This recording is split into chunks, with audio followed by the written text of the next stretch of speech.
Good morning guys.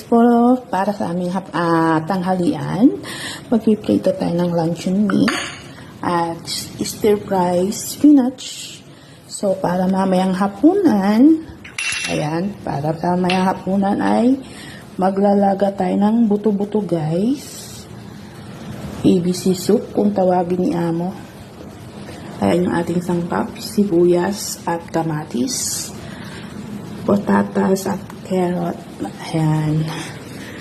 Tanghalian natin guys ay ayan. Hapunan ay ayun. So may kape tayo guys. Hindi nawawala yun tuwing umaga. Good morning.